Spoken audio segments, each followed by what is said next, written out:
Commander Jake Harrison stood in the grand chamber of the Galactic Council on Nexus Prime, watching as alien species filled their massive seats around him. The chamber was huge and made of white crystal that seemed to glow with its own light. Jake felt small in his human military uniform as he looked up at the towering beings who controlled the galaxy. He carried a datapad in his hands that contained Earth's desperate plea for help. The Vorthok representative sat in the center seat, towering above all others. Vexstar was a massive reptilian creature, with green scales and yellow eyes that seemed to look right through Jake. His mouth was full of sharp teeth, and when he smiled it looked more like a threat than anything friendly. To his left sat Queen, Silith of the Zephyrians. She looked like a giant insect with 4 arms and wings that moved constantly behind her back. Her compound eyes reflected the chamber's light in thousands of tiny rainbows. On the right side sat Elder Azrael of the Luminari. He appeared to be made of pure light energy contained in a roughly human shape. When he spoke, his voice seemed to come from everywhere at once. These 3 species controlled most of the galaxy, and their word was law for thousands of worlds. Jake activated his datapad, and a hologram appeared in the center of the chamber. It showed Earth's entire military fleet lined up in perfect formation. 12 ships hung in space against the backdrop of stars. Each ship was sleek and gray with human markings clearly visible on their hulls. The largest was the USS Defiance, followed by 11 other vessels of various sizes. Vexstar leaned forward in his seat and let out a sound that might have been laughter but sounded more like a growl. "Your species brings toys to a cosmic war, human," he said in his deep voice that echoed around the chamber. "These tiny vessels are what Earth offers against the Devourer swarm." Queen Silith's wings buzzed faster as she examined the hologram. "Primitive kinetic weapons and fusion drives," she said, with what Jake could only describe as disgust. "This is Stone Age technology, Commander Harrison. The Devourer swarm will consume these ships in minutes." Jake kept his face calm even though his heart was beating fast. "These 12 ships represent humanity's entire military capability concentrated into the most advanced vessels we have ever built," he said clearly. "Each ship carries weapons and armor that we have spent decades perfecting. We may not have thousands of ships like other species, but every one of these vessels represents the best of human engineering." Elder Azrael's light form pulsed brighter. "The Devourer swarm has consumed 17 worlds in the Outer Rim in just 3 months." His voice filled the chamber. "They destroy everything in their path and turn entire planets into raw materials for more ships. What can 12 human vessels do against a force that our combined fleets cannot stop?" Jake touched his datapad again, and the hologram changed to show detailed specifications of human weapon systems. "Our railguns fire tungsten projectiles at 30% of light speed," he explained. "Our armor is made from a metamaterial that can absorb and redirect energy attacks. Our ships may be few, but they are designed for exactly this kind of fight." Vexstar stood up from the seat, making him look even more massive than before. "The Vorthok Empire has 6,000 warships, each one larger than your biggest vessel," he declared. "The Zephyrians have 10,000 fast attack craft that can swarm any enemy. The Luminari possess energy weapons that can destroy moons. If our combined might cannot stop the Devourer swarm, what hope do 12 human toys have?" The other council members murmured agreement. Jake could hear them talking in their alien languages, but he could tell from their tone that none of them took humanity seriously. Some were even laughing at his presentation.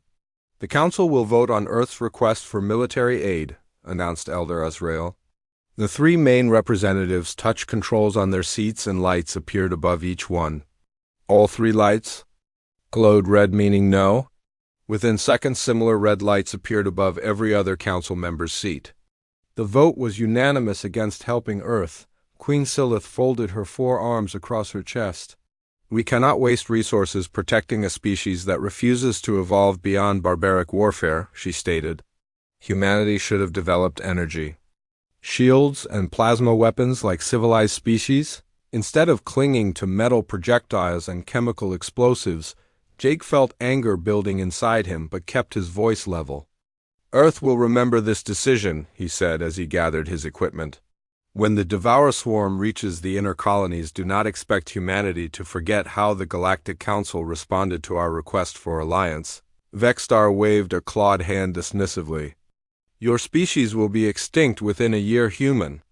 The galaxy will mourn your passing for exactly as long as it takes to forget you ever existed. Jake walked toward the chamber exit as alien laughter echoed behind him. He stopped at the doorway and turned back to face the council. You may be right about humanity's chances, he said quietly, but you are wrong about one thing.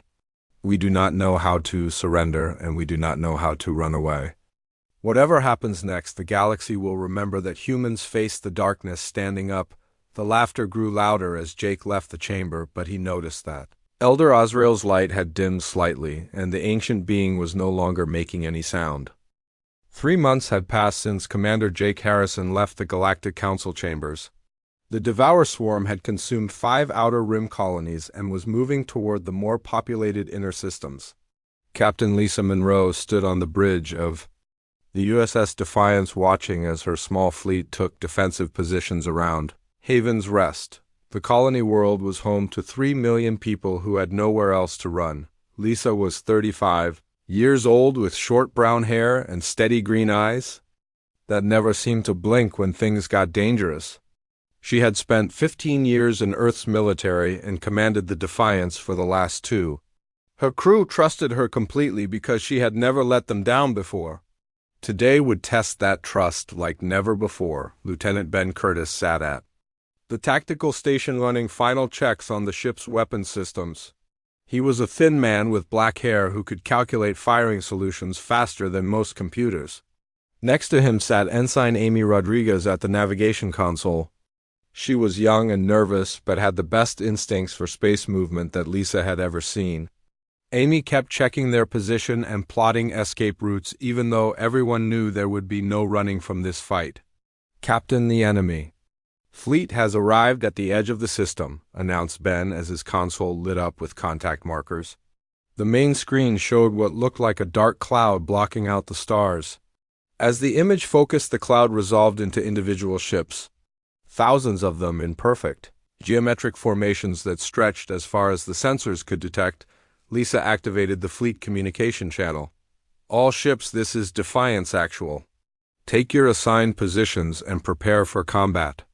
Today, we show the galaxy what humans can do when our backs are against the wall. Admiral Paul Griffin's voice came through from the USS Liberty.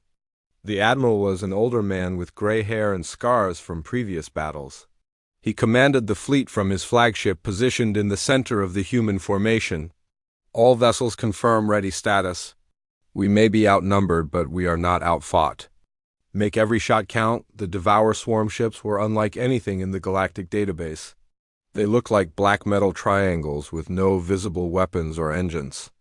Each ship was perfectly identical to all the others, as if they had been stamped out by some massive machine. They moved in precise formations with no wasted motion or random behavior.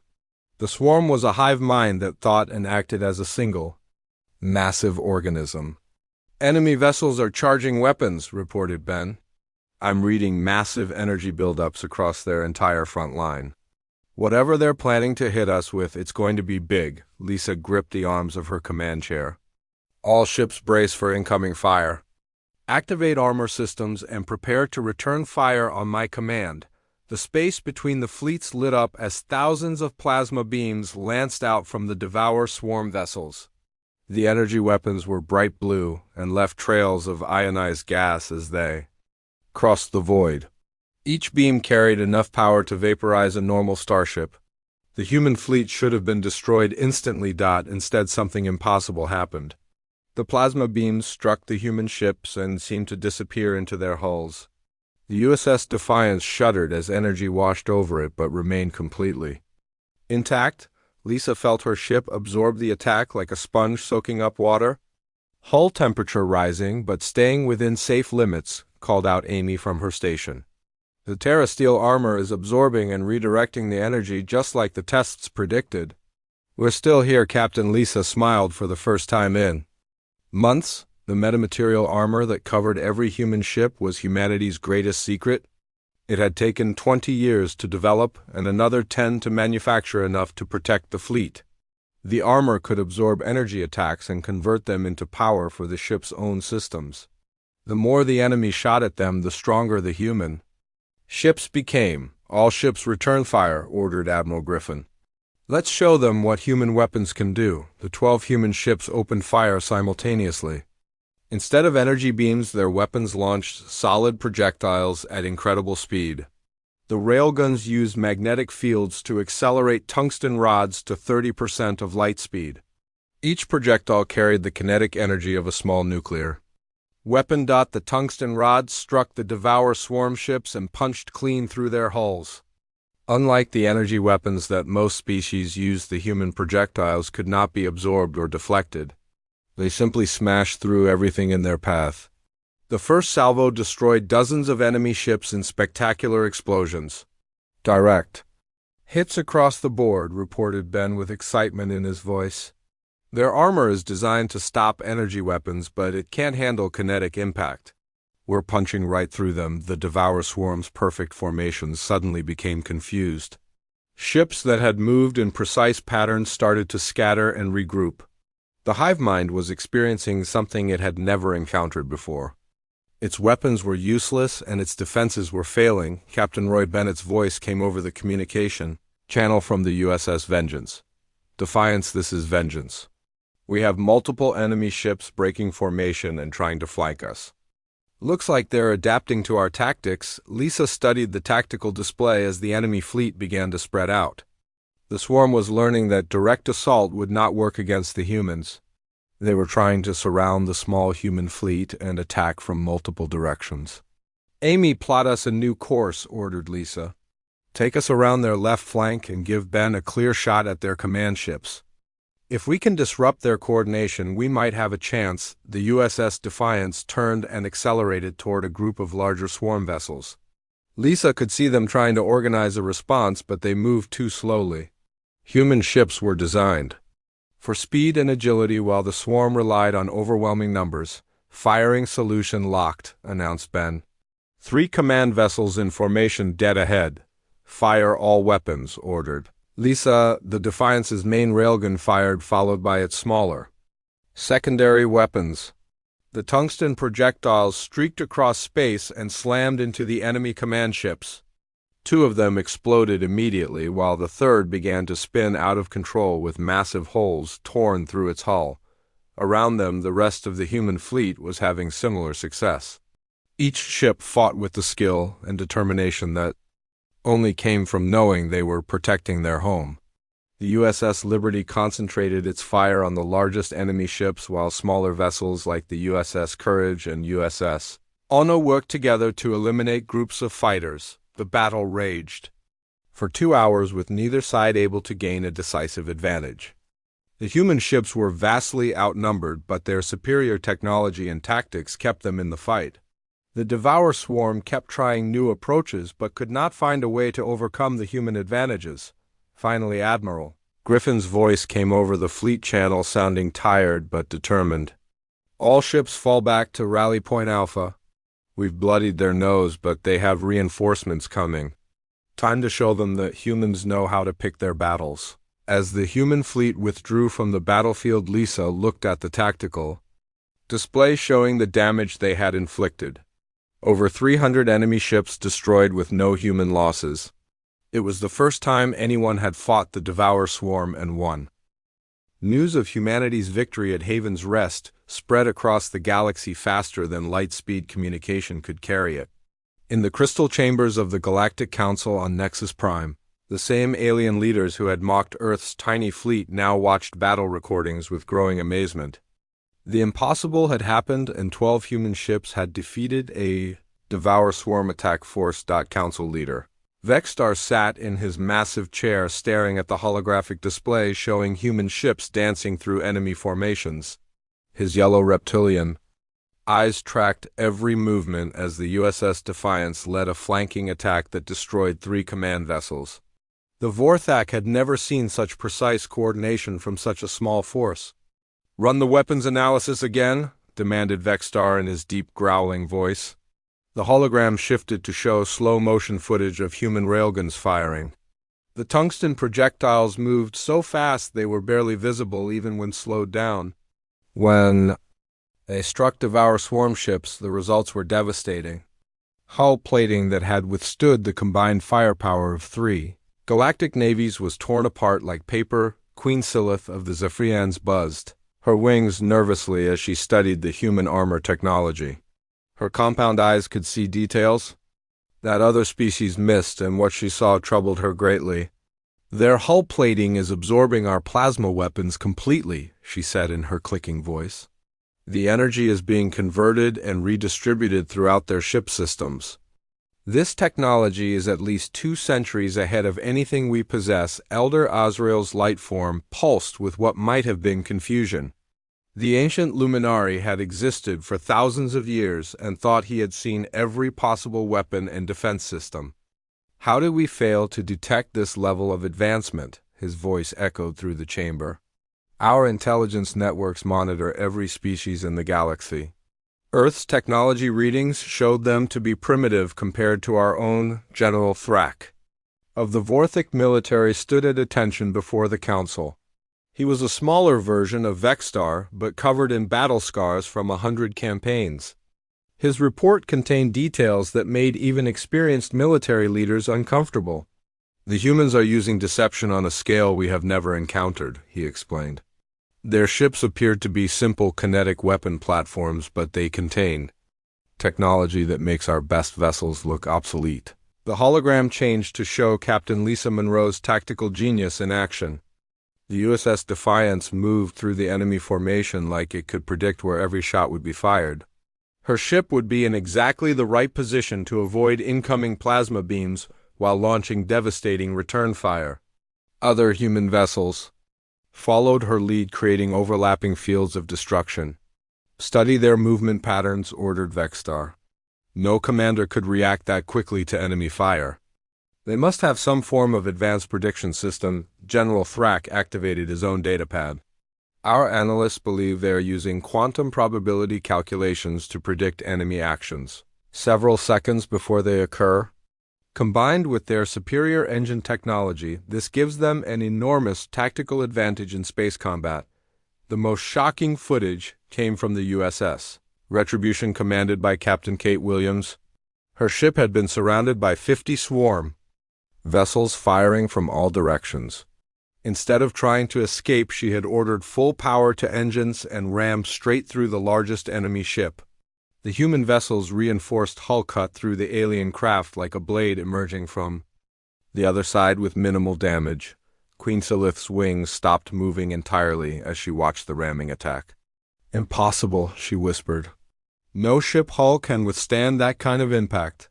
The structural stress alone should have torn their vessel apart." "Their hull construction uses a metamaterial matrix that becomes stronger under pressure," explained General Thrak.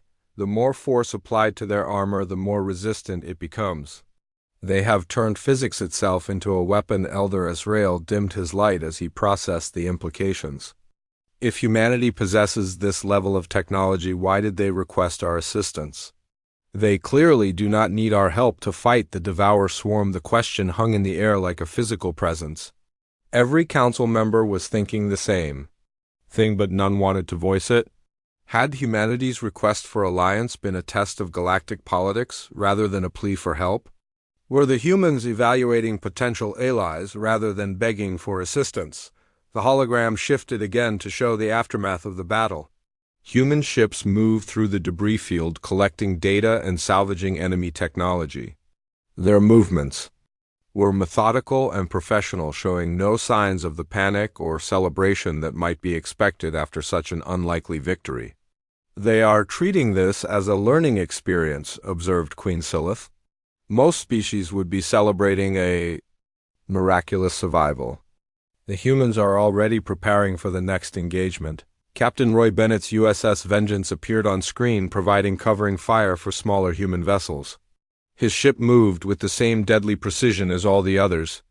Every shot from His railguns found its target, and every maneuver put his vessel in the perfect position to support his allies.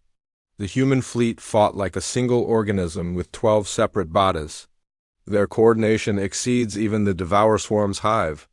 Mind capabilities, admitted General Thrak. Each ship commander seems to know exactly what the others will do without any visible communication. This suggests either telepathic abilities or command integration beyond anything we have achieved. Vextar leaned back in his chair as the full scope of humanity's deception became clear. Earth had hidden not just advanced technology but an entirely different approach to warfare. While other species built bigger ships with more powerful weapons, humans had focused on making their vessels smarter and more efficient. "What are the casualty reports?" asked Elder Azrael, though his voice suggested he already knew the answer. "0 human losses," reported General Thrak. "All 12 ships remain operational with minor damage only.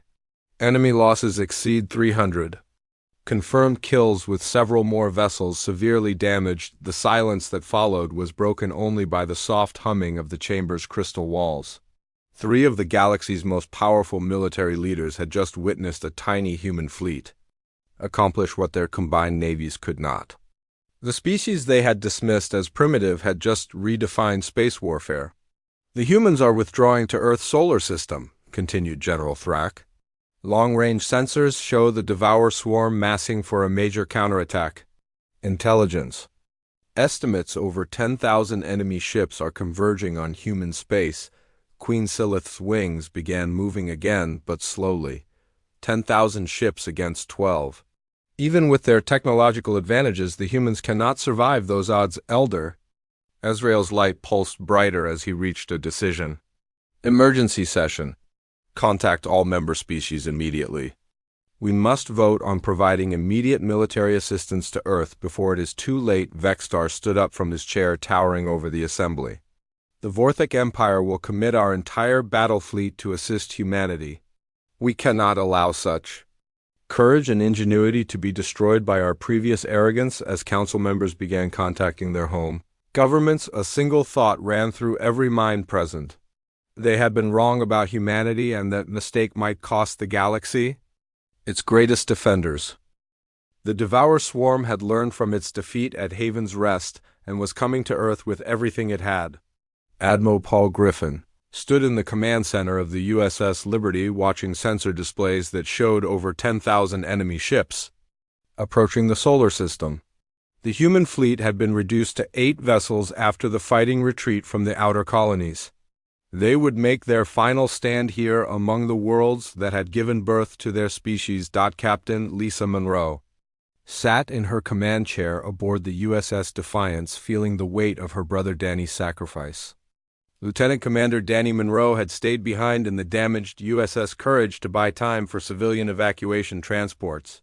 His final transmission still echoed in her mind as he rammed his dying ship into a swarm mothership, allowing 3 million refugees to escape. The loss of the Courage had cost humanity one of their precious few remaining vessels, but saved countless lives.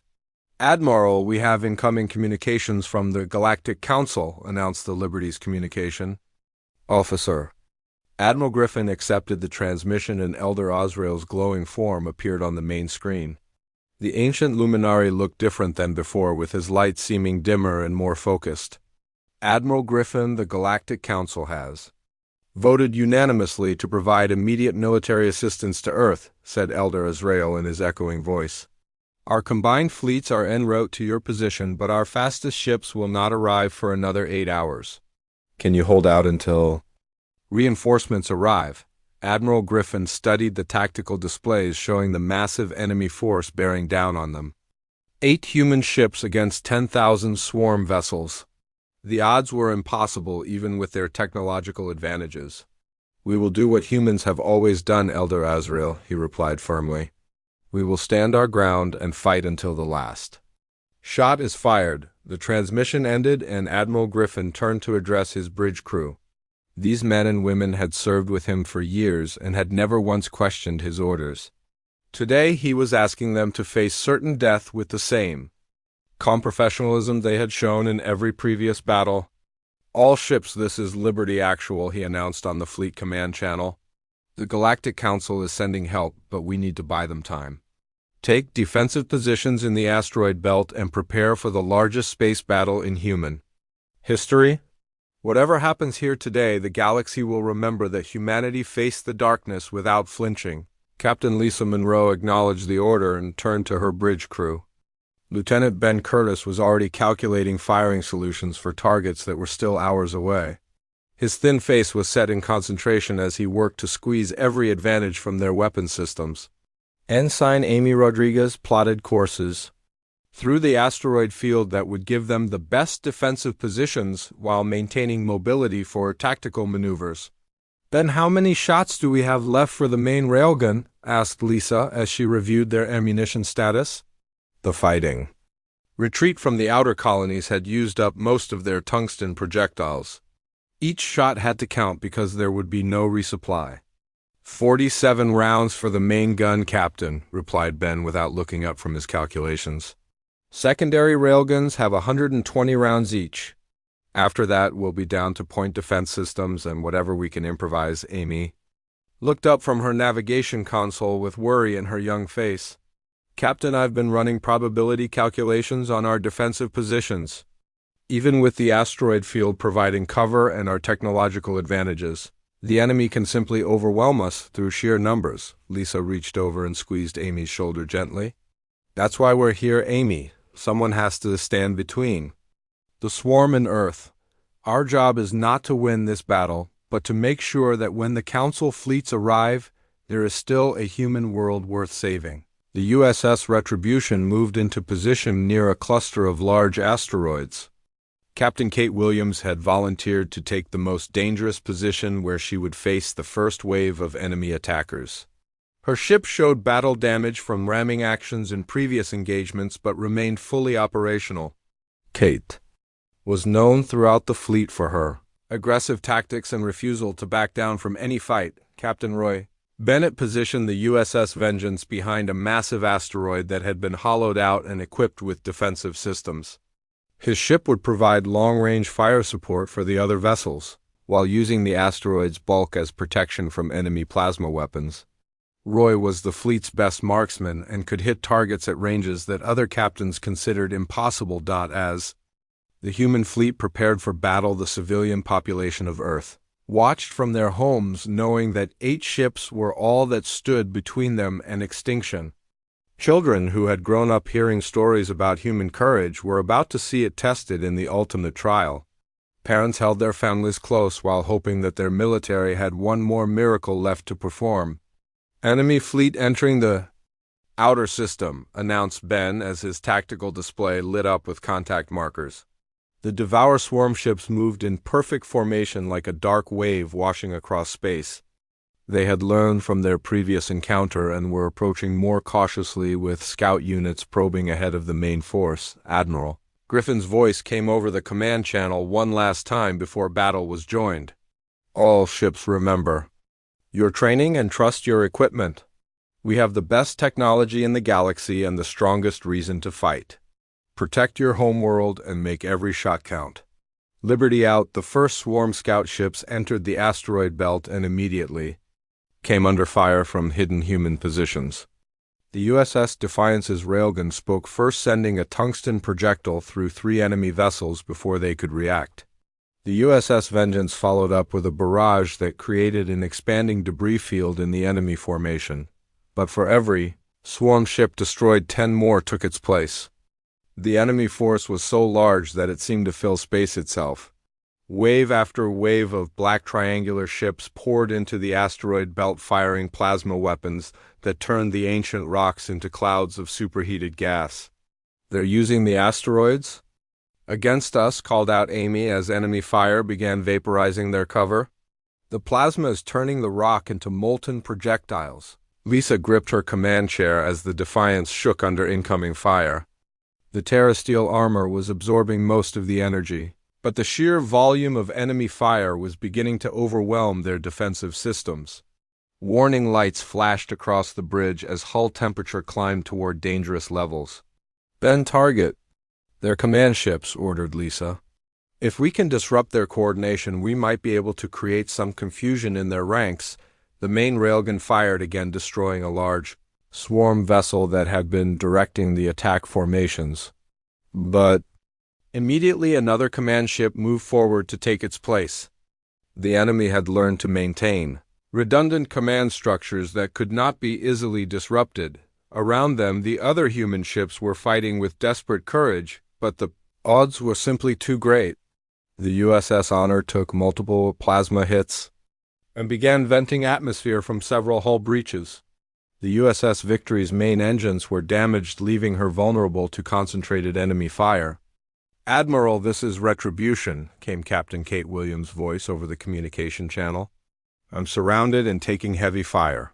Request permission to execute ramming maneuver against enemy formation center." "Negative," Retribution replied.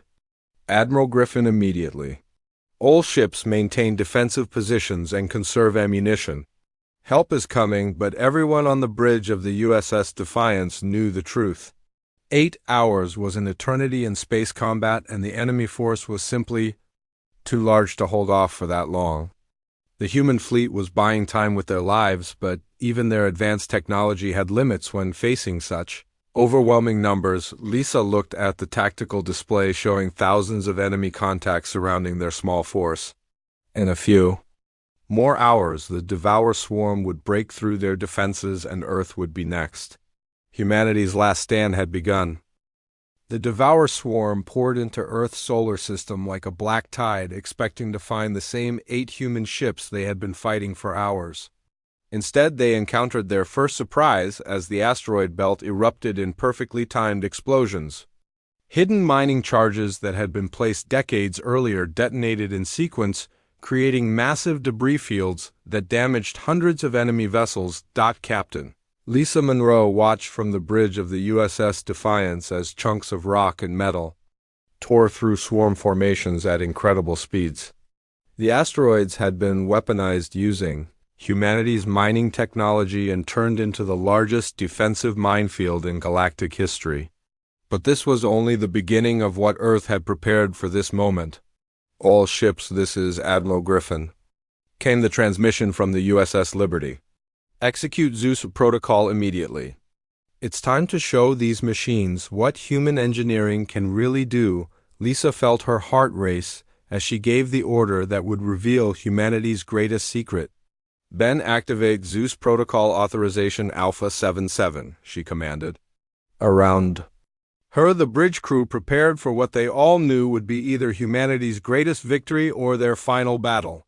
The USS Defiance began to transform as hidden panels across its hull slid open, revealing the ship's true nature. What had appeared to be a simple warship was actually a massive weapons platform designed specifically for this kind of engagement. The vessel's entire structure had been built around a particle accelerator that ran the length of the ship. Similar transformations were occurring across the human fleet as each vessel revealed weapon systems that had been hidden for years. Lieutenant Ben Curtis watched in amazement as his tactical displays showed power readings that seemed impossible. "Captain, the main weapon is drawing power directly from our fusion reactors," he reported. "Energy levels are climbing beyond anything in our specifications." Ensign Amy Rodriguez plotted new courses as the ship's mass distribution changed with the extending weapon systems. "The ship handles differently now, Captain," she announced. "We're essentially flying a giant gun with engines attached." The USS Defiance fired first, and the results were beyond anything the galaxy had ever seen. A beam of pure energy lanced out from the ship's main weapon, cutting through dozens of swarm vessels in a single shot. The particle beam created a straight line of destruction through the enemy formation that stretched for thousands of kilometers. Captain Roy Bennett's USS Vengeance followed up with its own particle cannon, creating an expanding sphere of destruction in the center of the swarm fleet.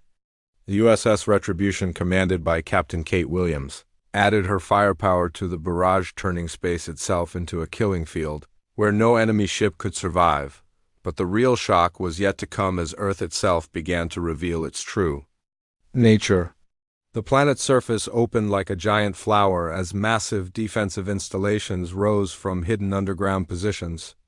What had appeared to be simple cities and industrial complexes were actually camouflaged military bases that had been under construction for 50 years, orbital elevators that tourists had visited for decades, rotated to show their hidden nature as enormous railguns.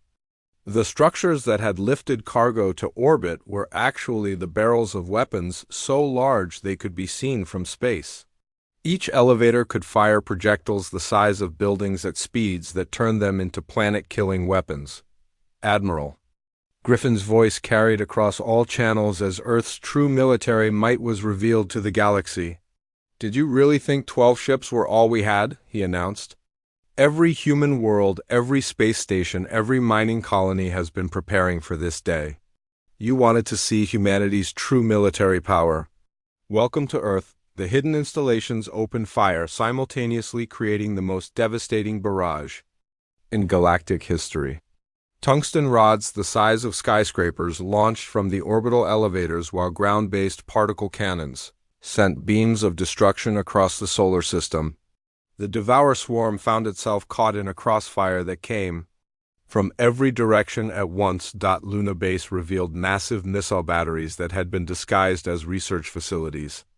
Mars Colony dropped its civilian disguise to show orbital defense platforms that rivaled anything the major galactic powers possessed.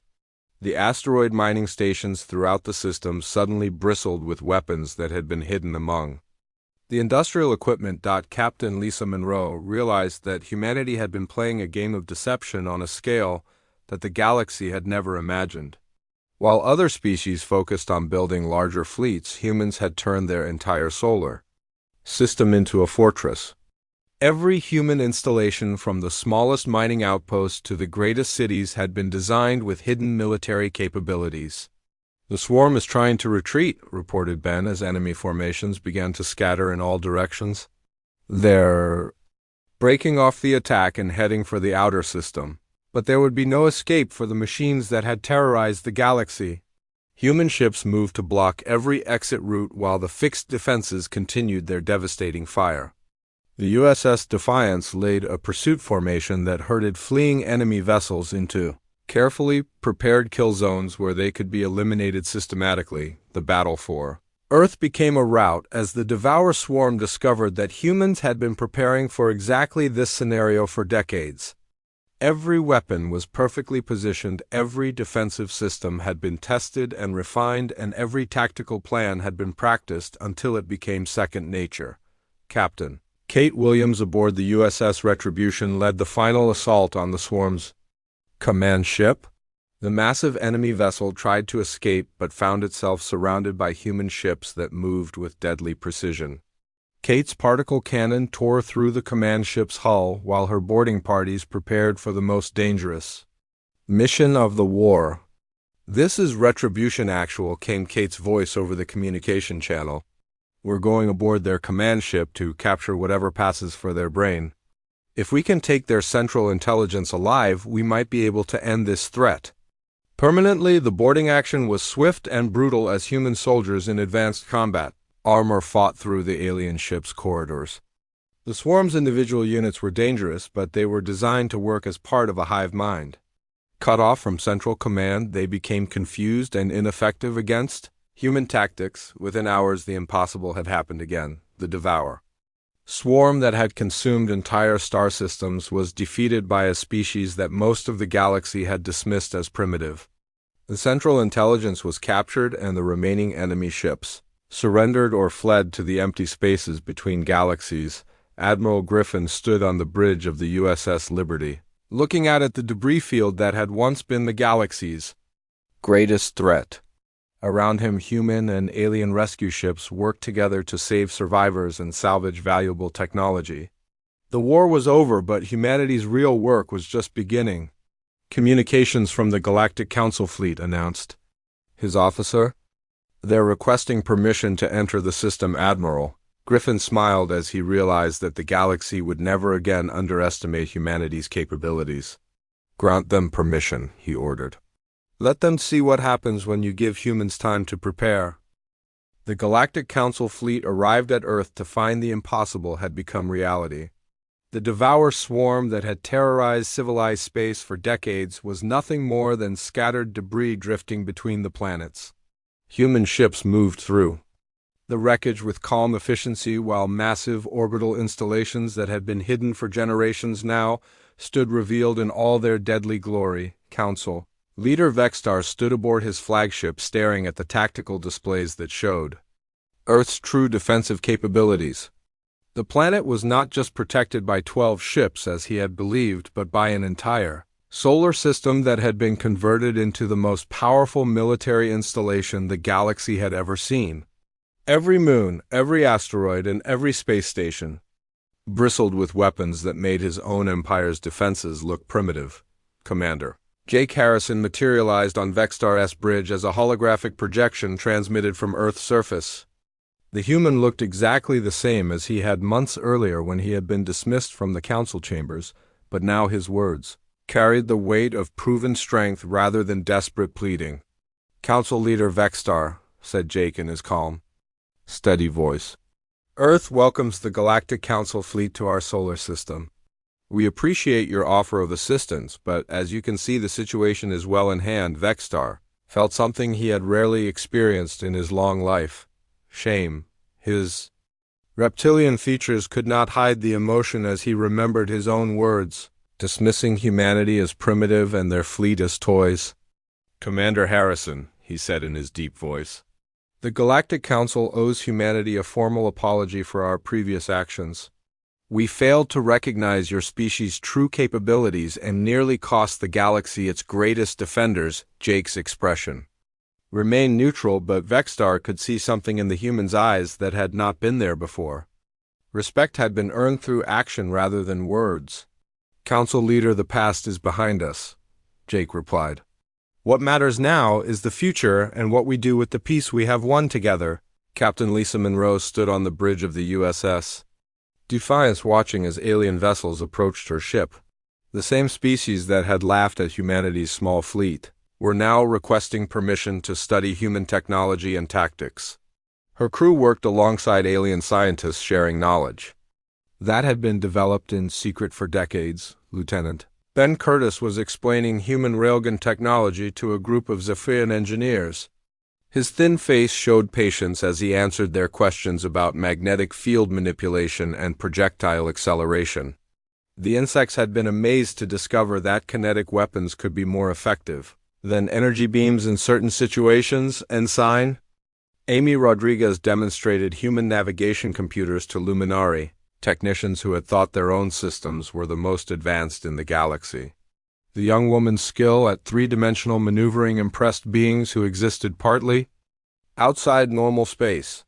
Her techniques for using gravity wells and stellar phenomena as tactical advantages were being studied by every major fleet in the galaxy. The most shocking discovery came when human boarding parties returned from the captured Swarm command ship. Captain Kate Williams led a team of scientists and soldiers who brought back technology that would revolutionize galactic civilization. The Devour Swarm's central intelligence was not just a computer, but a hybrid of organic and mechanical components that could adapt and learn from every encounter. The swarm was created by a species that destroyed itself with artificial intelligence, reported Kate to the assembled council representatives. The machines were designed to consume resources and build more ships, but they lost all connection to their original purpose. They became a weapon without a target, wandering the galaxy and destroying everything in their path. Elder Azrael's light form pulsed with interest as he studied the captured technology. "Can this intelligence be reprogrammed to serve peaceful purposes?" he asked. "The computational power required to coordinate millions of ships could solve many of the galaxy's greatest problems." Kate nodded as she activated a holographic display showing the swarm's neural networks. "Human computer specialists are already working on that problem," she explained. "We believe we can reprogram the central intelligence to focus on construction rather than destruction. Imagine what we could build with the same coordination that once threatened to consume the galaxy." The transformation of the Devour Swarm intelligence became humanity's first gift to galactic civilization. Within months, the same hive mind that had destroyed 17 worlds was designing new cities and infrastructure projects across the galaxy. The machines that had been instruments of war became tools of creation under human guidance. Admiral Paul Griffin found himself appointed as the first commander of the Terran Defense Initiative. The new organization combined human military technology with alien knowledge and resources to create a defensive force unlike anything the galaxy had ever seen. Ships that used human armor and weapons but alien engines and sensors began patrolling the void between galaxies, watching for threats that might emerge from the darkness. The USS Defiance was chosen as the flagship of the new fleet, with Captain Lisa Monroe promoted to admiral. Her bridge crew remained the same, but now included alien officers who brought their own specialties to the team. Ben Curtis worked alongside a Vorthak tactical specialist, while Amy Rodriguez learned navigation techniques from a Luminari, quantum mathematician. Admiral, we have incoming requests from 12 different species asking to join the Defense Initiative, reported Ben from his expanded tactical station. Apparently word has spread about human training methods and everyone wants to learn our techniques. Lisa smiled as she looked at the tactical display showing mixed human and alien ships working together in perfect coordination. The species that had once dismissed humanity as primitive were now following human commanders into battle. They're not following our ships, Ben, she realized. They're following our example. The final test came when long-range sensors detected another threat approaching from outside the galaxy. A massive object that appeared to be artificial was moving toward galactic space at incredible speed. Early analysis suggested it was even larger than the entire Devour Swarm fleet had been.